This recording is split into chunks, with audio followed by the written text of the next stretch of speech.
प्रभु की स्तुति। आप इस चैनल को रोजाना देखकर 1 साल में बाइबल पढ़ सकते हैं। कृपया सदस्यता लें। आज का धर्म ग्रंथ उत्पत्ति अध्याय 15। उत्पत्ति अध्याय 15 इब्राहिम के साथ यहोवा के वाचा बांधने का वर्णन। इन बातों के पश्चात यहोवा का यह वचन दर्शन में अब्राम के पास पहुंचा कि हे अब्राम, मत डर, तेरी ढाल और तेरा अत्यंत बड़ा फल मैं हूँ। अब्राम ने कहा, हे प्रभु यहोवा, मैं तो निर्वंश हूँ और मेरे घर का वारिस यह दमिश्की एलीजेर होगा, सो तू मुझे क्या देगा? और अब्राम ने कहा, मुझे तो तूने वंश नहीं दिया, और क्या देखता कि मेरे घर में उत्पन्न हुआ एक जन मेरा वारिस होगा। तब यहोवा का यह वचन उसके पास पहुंचा कि यह तेरा वारिस न होगा, तेरा जो निज पुत्र होगा वही तेरा वारिस होगा। और उसने उसको बाहर ले जाके कहा, आकाश की ओर दृष्टि करके तारागण को गिन, क्या तू उनको गिन सकता है? फिर उसने उससे कहा, तेरा वंश ऐसा ही होगा। उसने यहोवा पर विश्वास किया और यहोवा ने इस बात को उसके लेखे में धर्म गिना। और उसने उससे कहा, मैं वही यहोवा हूँ जो तुझे कसदियों के ऊर नगर से बाहर ले आया कि तुझको इस देश का अधिकार दूं। उसने कहा, हे प्रभु यहोवा, मैं कैसे जानूं कि मैं इसका अधिकारी हूँगा? यहोवा ने उससे कहा, मेरे लिए 3 वर्ष की एक कलोर और 3 वर्ष की एक बकरी और 3 वर्ष का एक मेंढा और एक पिंडुक और कबूतर का एक बच्चा ले। और इन सबों को लेकर उसने बीच से 2 टुकड़े कर दिया और टुकड़ों को आमने सामने रखा, पर चिड़ियों को उसने टुकड़े न दिया। और जब मांसाहारी पक्षी लोथों पर झपटे तब अब्राम ने उन्हें उड़ा दिया। जब सूर्य अस्त होने लगा तब अब्राम को भारी नींद आई, और देखो, अत्यंत भय और महा अंधकार ने उसे छा लिया। तब यहोवा ने अब्राम से कहा, यह निश्चय जान कि तेरे वंश पराये देश में परदेशी होकर रहेंगे और उस देश के लोगों के दास हो जाएंगे, और वे उनको 400 वर्ष दुख देंगे। फिर जिस देश के वे दास होंगे उसको मैं दंड दूंगा, और उसके पश्चात वे बड़ा धन वहां से लेकर निकल आएंगे। तू तो अपने पितरों में कुशल के साथ मिल जाएगा। तुझे पूरे बुढ़ापे में मिट्टी दी जाएगी, पर वे 4थी पीढ़ी में यहाँ फिर आएंगे, क्योंकि अब तक एमोरियों का अधर्म पूरा नहीं हुआ। और ऐसा हुआ कि जब सूर्य अस्त हो गया और घोर अंधकार छा गया, तब एक अंगीठी जिसमें से धुआं उठता था और जलता हुआ पलीता देख पड़ा, जो उन टुकड़ों के बीच में से होकर निकल गया। उसी दिन यहोवा ने अब्राम के साथ यह वाचा बांधी कि मिस्र के महानद से लेकर परात नाम बड़े नद तक जितना देश है, अर्थात केनियो, कनिजियो, कदमोनियो, हित्तियो, परिजियो, रपाइयो, एमोरियो, कनानियो, गर्गाशियो और यबूसियों का देश मैंने तेरे वंश को दे दिया है। उत्पत्ति अध्याय 16। उत्पत्ति अध्याय 16 इश्माएल की उत्पत्ति का वर्णन। अब्राम की पत्नी सारै के कोई संतान न थी, और उसके हाजिरा नाम की एक मिस्री लौंडी थी। सो सारै ने अब्राम से कहा, देख, यहोवा ने तो मेरी कोख बंद कर रखी है, सो मैं तुझसे विनती करता हूँ कि तू मेरी लौंडी के पास जा। संभव है कि मेरा घर उसके द्वारा बस जाए। सो सारै की यह बात अब्राम ने मान ली। सो जब अब्राम को कनान देश में रहते 10 वर्ष बीत चुके, तब उसकी स्त्री सारै ने अपनी मिस्री लौंडी हाजिरा को लेकर अपने पति अब्राम को दे दिया कि वह उसकी पत्नी हो। और वह हाजिरा के पास गया और वह गर्भवती हुई। और जब उसने जाना कि वह गर्भवती है, तब वह अपनी स्वामिनी को अपनी दृष्टि में तुच्छ समझने लगी। तब सारै ने अब्राम से कहा, जो मुझ पर उपद्रव हुआ सो तेरे ही सिर पर हो। मैंने तो अपनी लौंडी को तेरी पत्नी कर दिया, पर जब उसने जाना कि वह गर्भवती है, तब वह मुझसे तुच्छ समझने लगी। सो यहोवा मेरे और तेरे बीच में न्याय करे। अब्राम ने सारे से कहा, देख, तेरी लौंडी तेरे वश में है, जैसा तुझे भला लगे वैसा ही उसके साथ कर। सो सारै उसको दुख देने लगी और वह उसके सामने से भाग गई। तब यहोवा के दूत ने उसको जंगल में शूर के मार्ग पर जल के एक सोते के पास पाकर कहा, हे सारै की लौंडी हाजिरा, तू कहाँ से आती और कहाँ को जाती है? उसने कहा, मैं अपनी स्वामिनी सारै के सामने से भाग आई हूँ। यहोवा के दूत ने उससे कहा, अपनी स्वामिनी के पास लौट जा और उसके वश में रह। और यहोवा के दूत ने उससे कहा, मैं तेरे वंश को बहुत बढ़ाऊंगा, यहाँ तक कि बहुतायत के कारण उनकी गणना न हो सकेगी। और यहोवा के दूत ने उससे कहा, देख, तू गर्भवती है और पुत्र जनेगी, सो उसका नाम इश्माएल रखना, क्योंकि यहोवा ने तेरे दुख का हाल सुन लिया है। और वह मनुष्य बनेल गधे के समान होगा। उसका हाथ सबके विरुद्ध उठेगा और सबके हाथ उसके विरुद्ध उठेंगे, और वह अपने सब भाई बंधुओं के मध्य में बसा रहेगा। तब उसने यहोवा का नाम, जिसने उससे बातें की थी, अत्ताएल रोई रखकर कहा कि क्या मैं यहाँ भी उसको जाते हुए देखने पाई जो मेरा देखने हारा है? इस कारण उस कुएं का नाम लहेरोई कुआं पड़ा। वह तो कादेश और बेरेत के बीच में है। सो हाजिरा अब्राम के द्वारा एक पुत्र को जन्म दिया, और अब्राम ने अपने पुत्र का नाम, जिसे हाजिरा ने जन्म दिया था, इश्माएल रखा। जब हाजिरा ने अब्राम के द्वारा इश्माएल को जन्म दिया, उस समय अब्राम 86 वर्ष का था।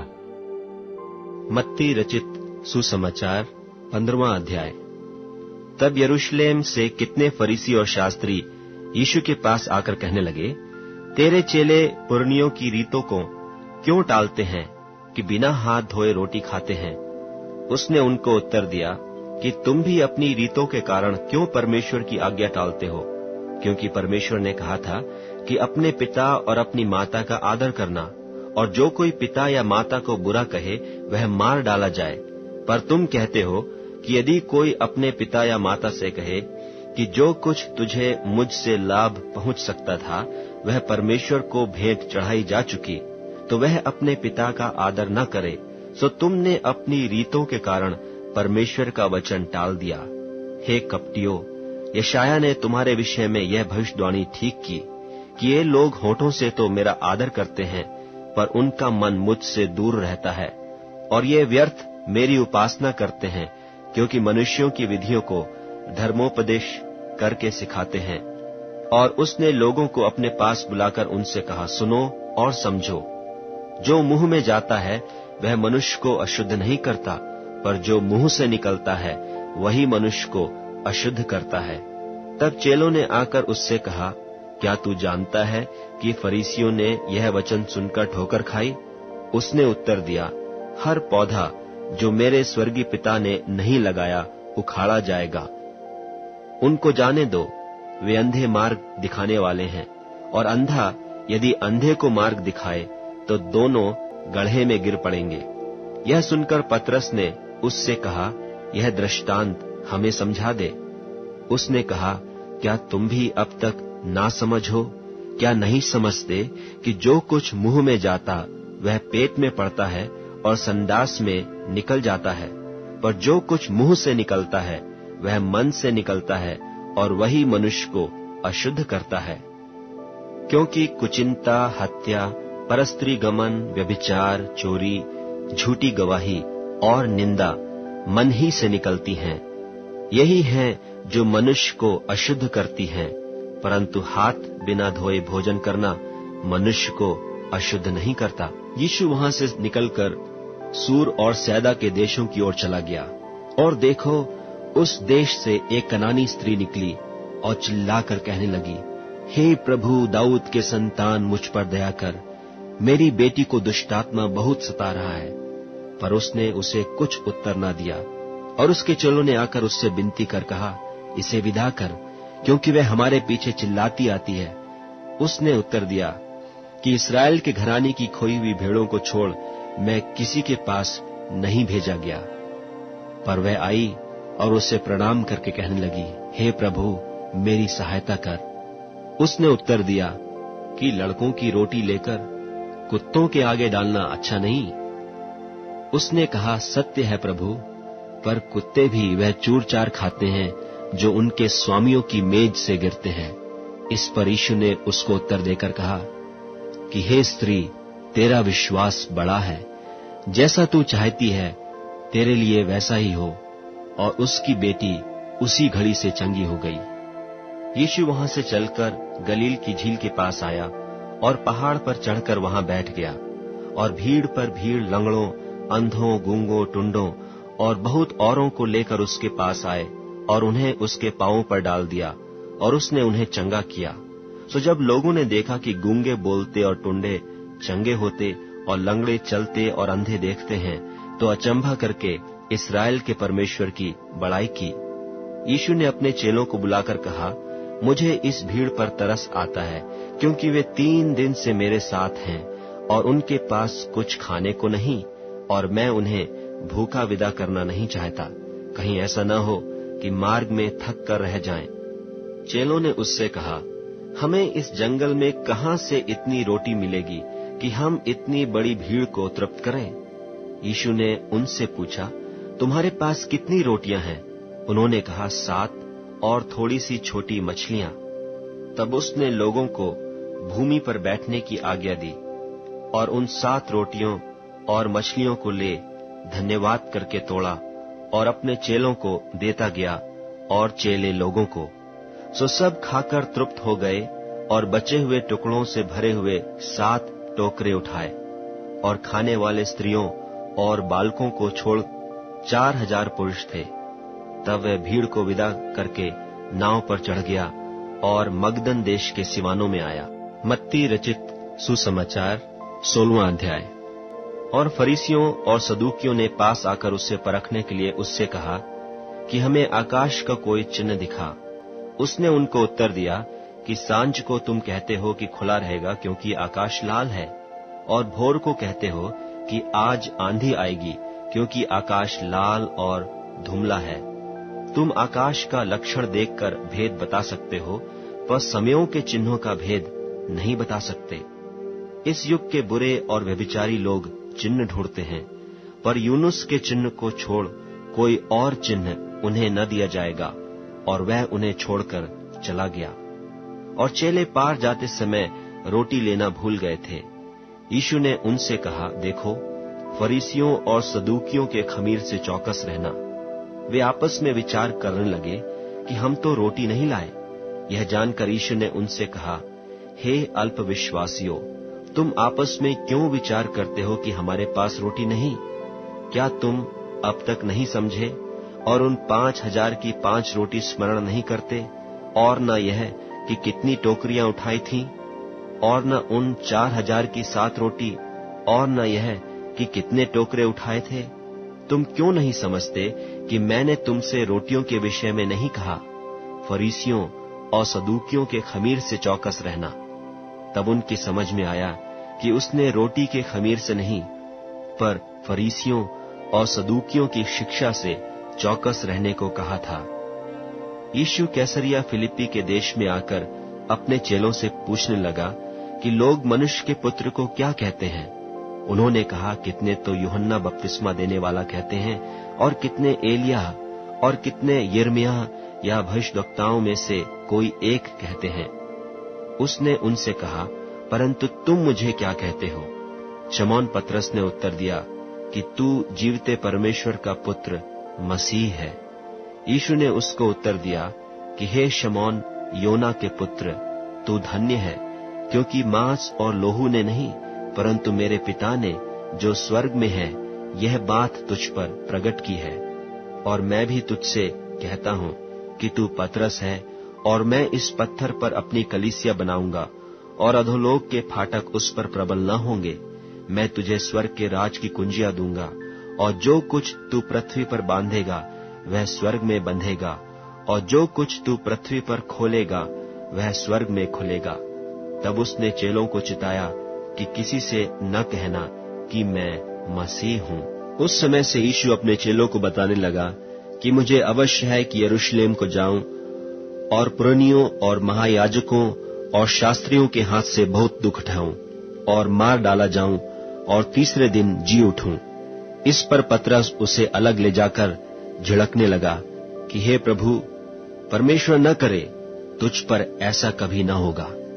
उसने फिरकर पतरस से कहा, हे शैतान, मेरे सामने से दूर हो, तू मेरे लिए ठोकर का कारण है, क्योंकि तू परमेश्वर की बातें नहीं पर मनुष्यों की बातों पर मन लगाता है। तब यीशु ने अपने चेलों से कहा, यदि कोई मेरे पीछे आना चाहे तो अपने आप का इनकार करे और अपना क्रूस उठाए और मेरे पीछे हो ले। क्योंकि जो कोई अपना प्राण बचाना चाहे वह उसे खोएगा, और जो कोई मेरे लिए अपना प्राण खोएगा वह उसे पाएगा। यदि मनुष्य सारे जगत को प्राप्त करे और अपने प्राण की हानि उठाए तो उसे क्या लाभ होगा? या मनुष्य अपने प्राण के बदले में क्या देगा? मनुष्य का पुत्र अपने स्वर्गदूतों के साथ अपने पिता की महिमा में आएगा, और उस समय वह हर एक को उसके कामों के अनुसार प्रतिफल देगा। मैं तुमसे सच कहता हूं कि जो यहां खड़े हैं उनमें से कितने ऐसे हैं कि जब तक मनुष्य के पुत्र को उसके राज्य में आते हुए न देख लेंगे, तब तक मृत्यु का स्वाद कभी न चखेंगे। भजन संहिता अध्याय 8। भजन संहिता अध्याय 8। हे यहोवा हमारे प्रभु, तेरा नाम सारे पृथ्वी पर क्या ही प्रतापमय है। तूने अपना विभव स्वर्ग पर दिखाया है। तूने अपने बैरियों के कारण बच्चों और दूध पीवों के द्वारा सामर्थ्य की नींव डाली है, ताकि तू शत्रु और पलटा लेने वालों को रोक सके। जब मैं आकाश को, जो तेरे हाथों का कार्य है, और चंद्रमा और तारागण को, जो तूने नियुक्त किया है, देखता हूँ, तो फिर मनुष्य क्या है कि तू उसका स्मरण रखे, और आदमी क्या है कि तू उसकी सुध ही ले। क्योंकि तूने उसको परमेश्वर से थोड़ा ही कम बनाया है, और महिमा और प्रताप का मुकुट उसके सिर पर रखा है। तूने उसे अपने हाथों के कार्यों पर प्रभुता दी है। तूने उसके पांव तले सब कुछ कर दिया है। सब भेड़ बकरी और गाय बैल और जितने वन पशु हैं, आकाश के पक्षी और समुद्र की मछलियां और जितने जीव जंतु समुद्रों में चलते फिरते हैं। हे यहोवा, हे हमारे प्रभु, तेरा नाम सारे पृथ्वी पर क्या ही प्रतापमय है।